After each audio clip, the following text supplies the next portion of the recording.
Okay, could you introduce yourself in your own words, please?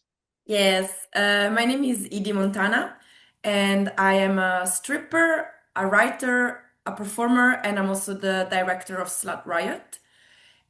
Slut Riot is a platform that we started in 2019 as a collective, and now Mm, it evolved into like a sex worker-led business. And we organize events and shows with the aim of destigmatizing sex work, but also of creating community and of having fun with mm, what we do, basically, just like channel our creativity in something fun that is not just like, dance at a strip club. yeah.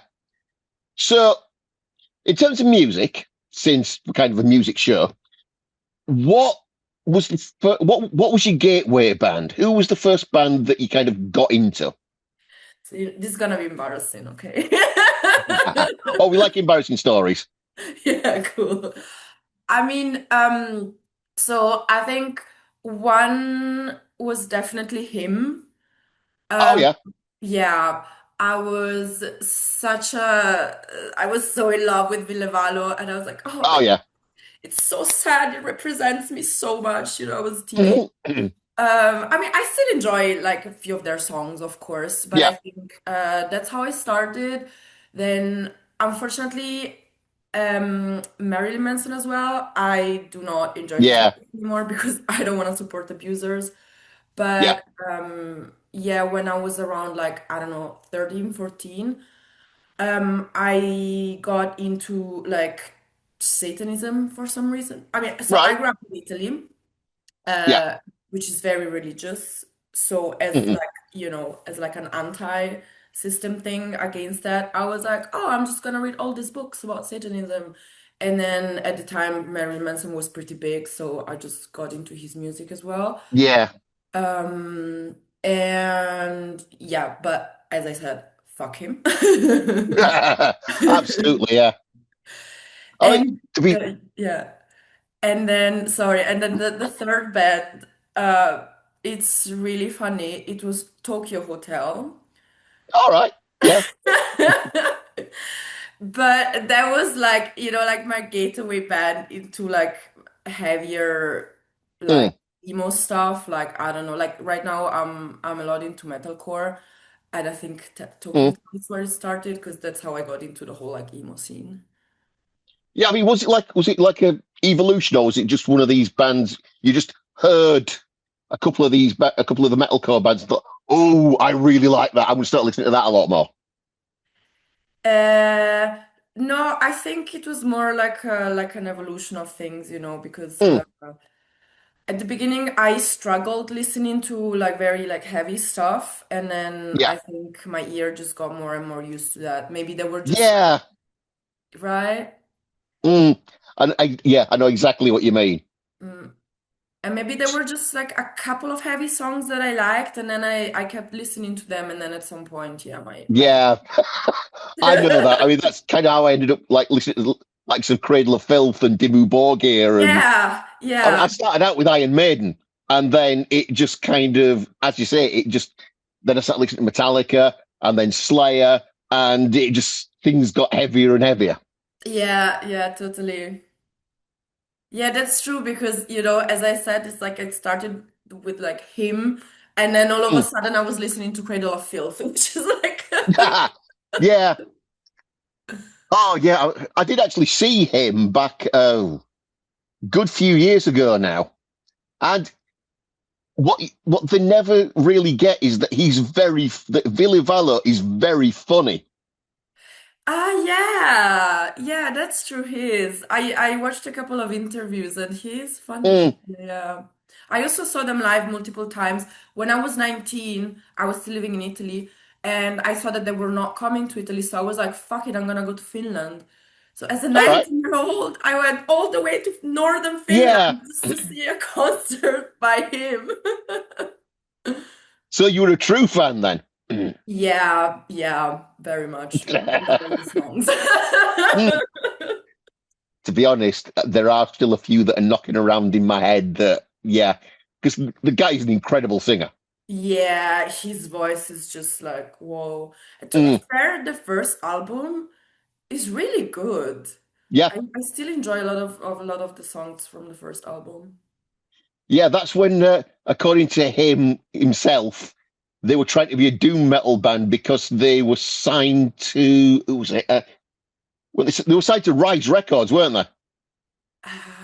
Maybe, yeah. Yeah, so they were on with all. They're on the same label as all these doom bands. So yeah, they were trying to be a doom band. I mean, I wouldn't call that doom, but Yeah. So, well, what was it about rock and metal that really grabbed you? I think like the intensity of the Mm, songs,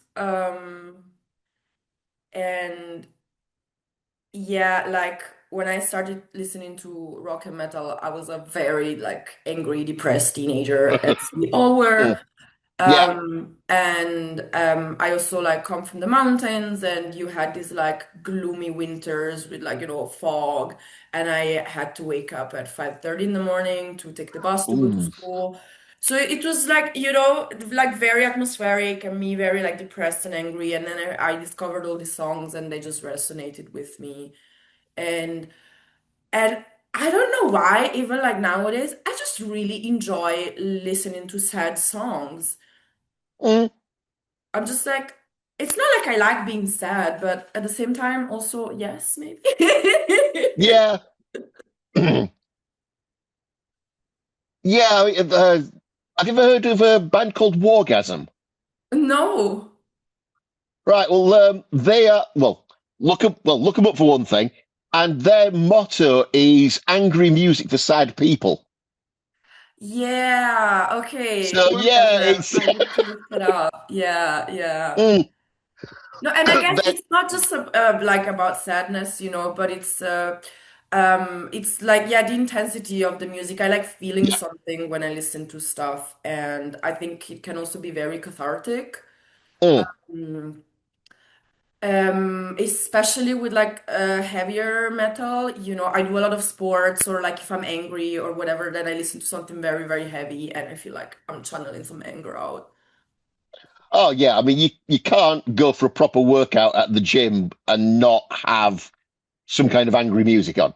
Yeah, hell no. I've Mm, tried. I interrupted the session after like 10 minutes. yeah. Oh yeah. I just remember the last time I was in a gym, it was all this kind of dance music on, and I just had to make sure I just turned my headphones up because there was no Yeah. way. Yeah, that irritates me so much. Mm, That's the thing. I find most commercial music irritating. yeah. Very. It all seems very formulaic. Yeah, yeah. All right. So first off, your name, Edie Montana. I mean, how did obviously that's not your official government name.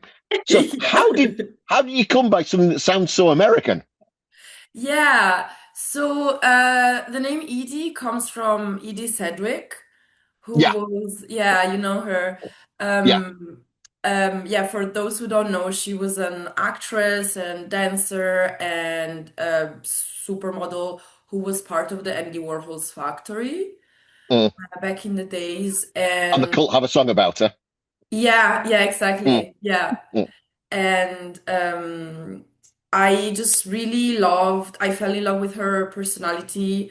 I just found the footage of her, dancing in these very yeah, experimental movies by Andy Warhol.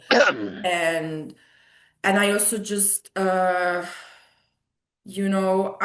also found the story like very sad about like how she was mm, exploited by the show business. And so yeah, so I wanted to have her name to just like kind of like channel this not bohemian, but like, yeah, this kind of like very like decadent but beautiful personalities of past show business. Of course my real life is not like that, but but in it my could like be. Yeah, but in my Mm, working persona, that's something that I thought would be nice mm. to channel. And the surname Montana is very funny. It's not because I'm from the mountains, it's from Hannah Montana. Because Right. because I used to have a double life for a very long time. All right. Yeah. Yeah, and I used to have a day job as a tour guide, and then I was like stripping during the night. And at the time, my Mm, friends didn't know it, my colleagues from my normal job didn't know it. yeah. And I also had a very jealous boyfriend. And yeah, but I was not very good at hiding this double life. Once I went to a karaoke bar and there was a pole there, and I was there with my stripper friends, and we just started pole dancing and like stripping, like almost Fair like enough. kid at the karaoke bar. Um, and it turned out that my colleagues from my day job were there. Ooh. And I was also like, what the fuck are you doing at a karaoke bar on a Tuesday night at 2 in the morning? Like, you have kids. Like, go home. Mm.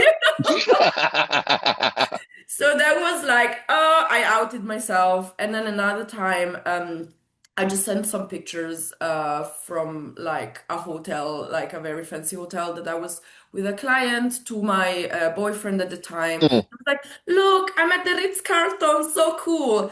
And he flipped out. He didn't talk to me for 3 days. And then my colleagues were all like, Edie, you should just learn to be a little bit more like Hannah Montana. And like actually hide what you do. All right. Yeah. So you took the name as well. Yeah, so yeah, that's the surname. I was like, perfect, that's me. Yeah. Good origin story. So since you mentioned it, how did you end up getting into sex work?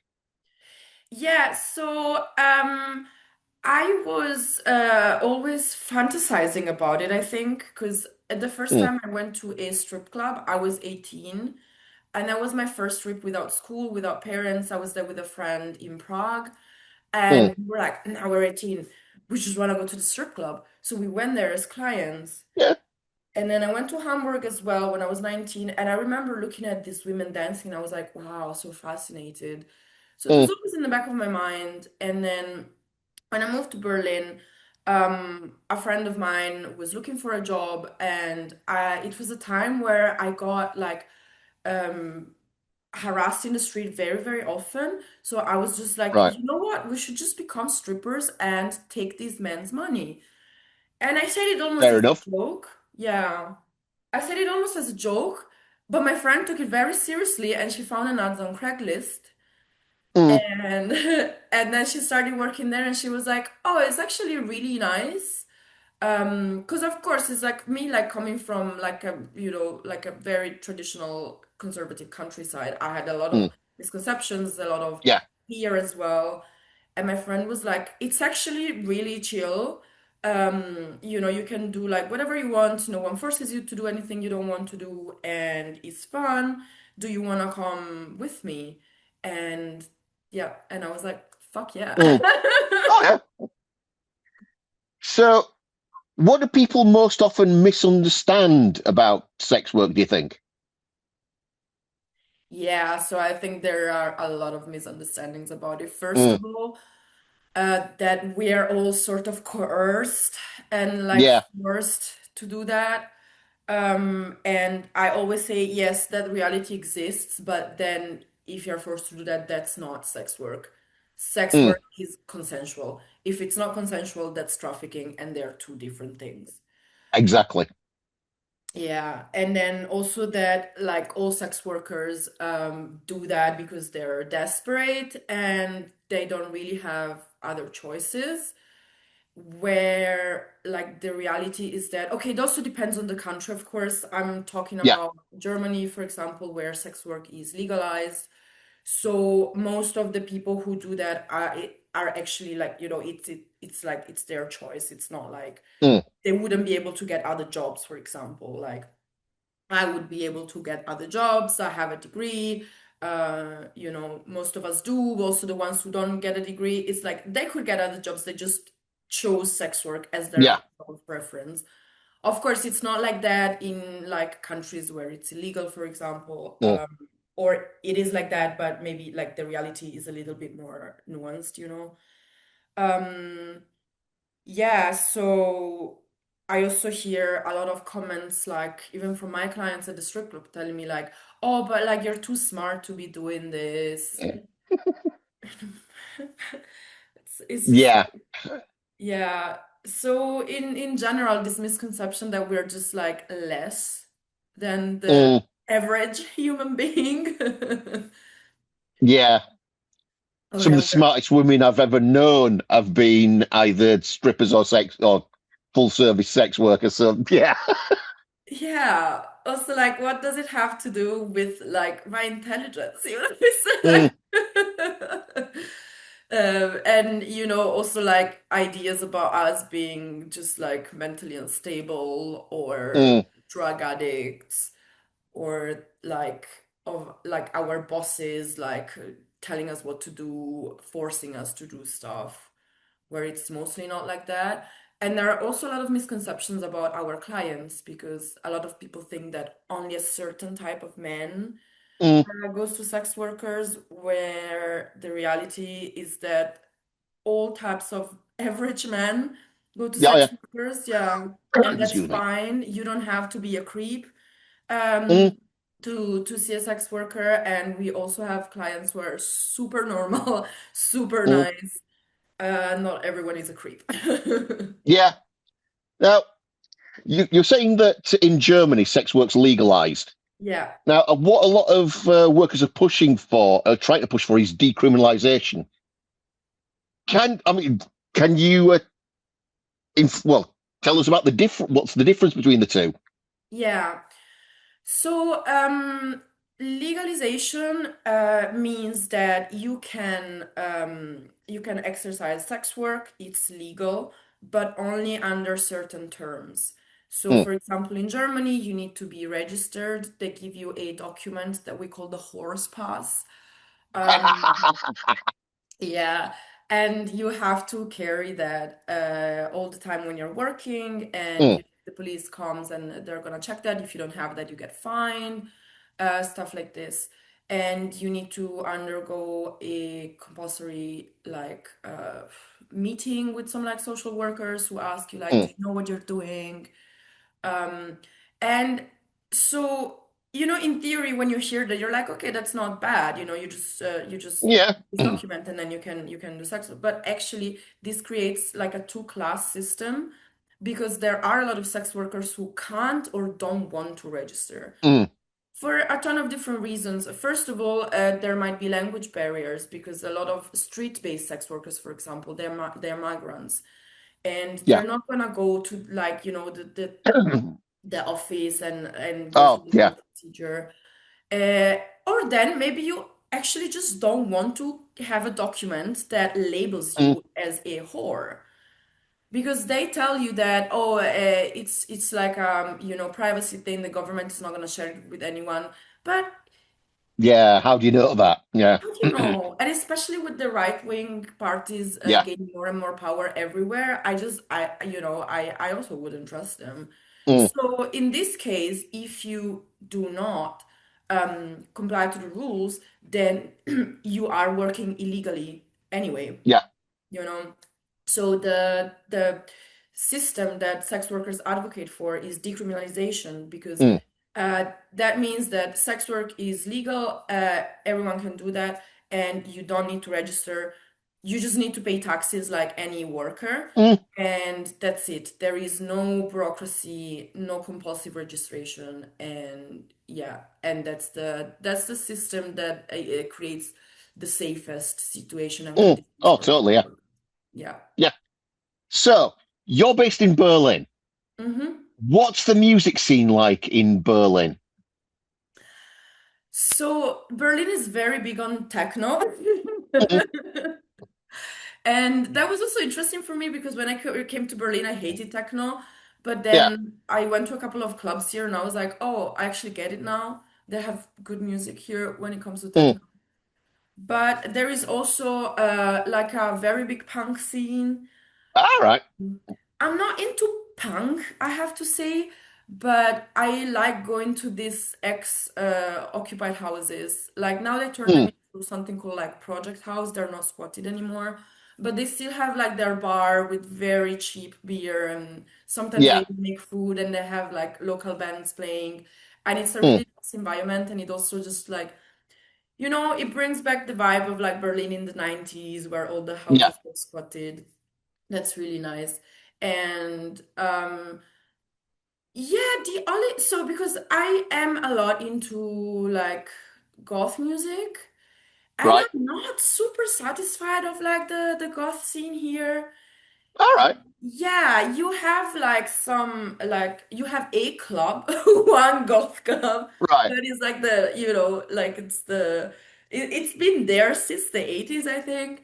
Yeah. And it's a really nice club, but it's kind of like, the music is kind of like, the DJ just plays like tunes from a playlist. Oh, yeah. And a lot of golf Yeah. parties are like this, and it's like it's nice, but I also like listening to like, actual live golf music. And there Mm, are concerts, of course, but compared to like Italy, the little town where I come from, I found that mm. the golf and metal scene there was bigger than Berlin. Oh, yeah. I mean, just have it. Well, I'm part of the thing for my podcast show is that I'm always looking for new bands to play on. I don't just play sort of the old stuff. And Yeah. there's a lot of stuff coming out of Italy that's over literally all subgenres. I mean, there's a lot of like symphonic power metal coming out of Italy at the moment that is really good.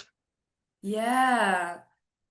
Yeah, and the scene, especially in the northern part of Italy, Mm. it's Oh big. yeah, Yeah. God, I remember when I grew up, there used to be this festival called Fest, which mm. in my dialect means like dark festival. Yeah. It's not an Italian word, it's like a dialect word, the word in Mm. dialect. And it was a free festival, All and right.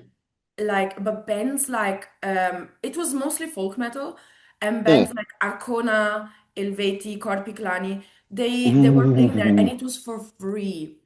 I Yeah. saw them for free. I like that Yeah. was insane. Oh yeah. I've seen Corpiclani a few times, and they are amazing live. Yeah. It's so much fun. Oh, and Mm. that, yeah, you see, talking about the scene and like in Berlin and like the difference Mm. between like Italy and Berlin. I stopped going to folk metal concerts in Berlin because I find them so boring here. Like in Right. Italy, yeah. Also, folk metals is also one of my favorite subgenres. Mm. And I come from the mountains. It really feels like home for me. Yeah. And when I'm in Italy, it's so fun. You go to a folk metal concert and everyone is jumping around and Oh yeah. dancing. And here you have these Germans just like standing like this. And I'm like, oh, Yeah. move. Oh yeah. Last time I think last time I saw Corpiclani properly live was at Bloodstock, good few years ago, and they actually had a bigger mosh pit than some of the death metal bands that were on later. Yeah, yes. Folk metal bands are very big on mosh pits. Mm. Yeah, and I was like, I was this little girl like in the mosh pit with these giant Vikings because Yeah. guys who are into folk metal are giant. Mm. And I missed that. That was just so much fun, so much release. And Germans are a bit too quiet at concerts for my taste. Right. Which is a bit weird considering they've got they're creating some of the best metal in Europe, and they always have done. Yeah, but they're very rigid. Mm. Yeah, that just seems strange. Yeah. I've heard that like the south is a little bit different, like Munich. I've heard like Mm. people there are a bit more lively. But yeah, here in the north, like Berlin, it's like, you can barely see emotion expressed on a Wow. Berliner's face. Yeah. So what was the last gig you went to then? Deftones. All right. Yeah, there was no wait, sorry, that's not true. No, I went to another gig like a couple of weeks ago from a Greek band that my friend sent to me. I didn't know them before. It's called Villagers of Ioannina City. Right? They play like a very like interesting mix of like stoner and folk. Um, Okay. from like the Greek mountains, and they have these like bagpipes, but then they also play. Yeah, I don't know. It's an interesting band. Yeah, Mm. yeah. Yeah, I mean, to be honest, that's another country that's starting to produce some interesting bands. Uh-huh. I mean, Gus G's been knocking around for a while, but yeah, now and again, you see, I'm looking through my inbox looking for like new bands, and then something like, oh, that's interesting. So I find out they're from Greece. It's like, okay, that. All right. We'll give them a proper Yeah. listen. Yeah. Yeah, yeah, yeah. So, who's your latest discovery? Mm, I think, yeah, okay, one is definitely this band that I went to see, Villagers of Ioannina City. Hmm. But then I just discovered this artist on social media. Her name is Mafra. Oh yes, yeah. Hmm. Wow. Oh my God. I'm in love with her voice. Yeah. Yeah. And I know I'm probably coming late because, she's already like pretty popular on social media, but I always come late to things. So Yeah. and I really love female voices in metal, and I think Mm, her singing skills are insane. yeah. Oh yeah. Were you saying you used to like Marilyn Manson? There's a band called Dead Posey who are well, female fronted. It's like Marilyn Manson but without the rapiness. Oh, what's the name again? Dead Posey. Okay, cool. I need to check them. Thank you. Oh yeah, definitely. I mean, okay, they have toured with Manson, but they're really good. Okay, cool, cool. I'm gonna check them. Mm.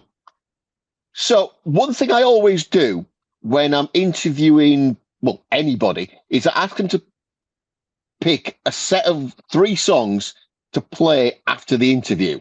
After I put it out on the podcast.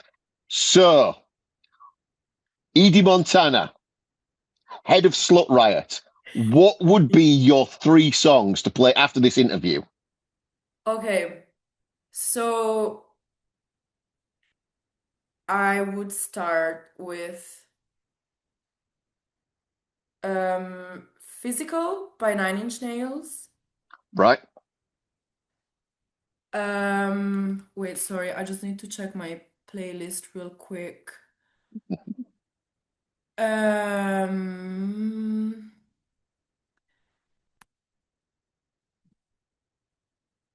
uh, so,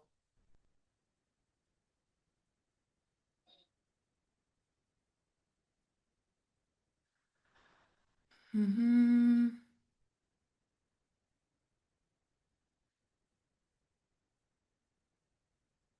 So yeah, Physical by Nine Inch Nails, then Leather by Deftones, Mm, and to finish in a very epic way, Memento Mori by Architects. okay. Yeah. So what is it about those three songs that grab you? So Physical by Nine Inch Nails, I think it's so sexy. Mm, And I use that song a lot for my performances as well. I think, yeah, Nine Inch Nails make like the sexiest music ever. yeah. Like Trent Reznor even said that he's Mm. tired of listening to his own songs when he goes to strip clubs. Yeah, Nine Inch Nails is like a stripper favorite. Yeah. So yeah, and every time I listen to that song, I don't know, I feel very like, it gives me a lot of self-confidence. Mm, So then I picked Leathers by Deftones because it's just, yeah, I just love Deftones. It's one of my favorite mm, bands. And I find them also very sexy. I like yeah. sexy. And then Memento Mori by Architects is one of the songs that I enjoy listening to the most when I'm at the gym. Mm, because it's epic. It's like it's this whole like, journey. And I also, also like I have like a a personal affection towards like the concept of memento mori because yeah. in Italian churches you have a lot of these paintings with like skeletons and memento moris or Mm, like actual skulls. And in my town, there is a church with like, skulls of like people who died like during the Black Plague. They're still yeah. there. So I don't know, I'm very fascinated by the concept, and the song is super intense. Mm. So yeah, you're basically a goth that was born too late, aren't you? Yeah. Yeah. If you'd have been born in the what in the 60s and have been able to get into the goth scene when it first started in the mid to late 70s, you would have been right at home. I think so.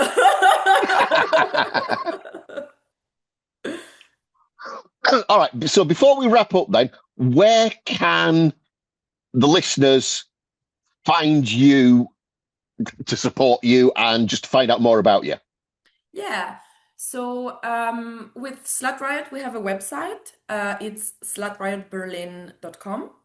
Mm, Then we have an Instagram page, which is called Slut Riot, but slut written with a V because mm. censorship. Yeah, Instagram. And Yeah. yeah, and there you can follow, yeah, like the shows that we do. Whereas for like me personally, I also have an Instagram page, ed.montana, and I have a website Mm, as well. And there you can mm, find more of like my writings as well. And I also do shows like that are not like with Slut Riot, mm. that are like kind of like darker. And it's also nice to do both, to be part of Yeah. a group, but also do individual performances that represent my taste a bit more. Mm. And yeah, that's it. Right. Thank you very much for taking the time to talk to us. No, thank you for having me. This was really fun. Thank you. Yeah. Yeah. Right. So really nice meeting you, and well, I'll have a good rest of your day. Thank you. You too. And All yeah, right. I love doing this interview. It was really, really fun.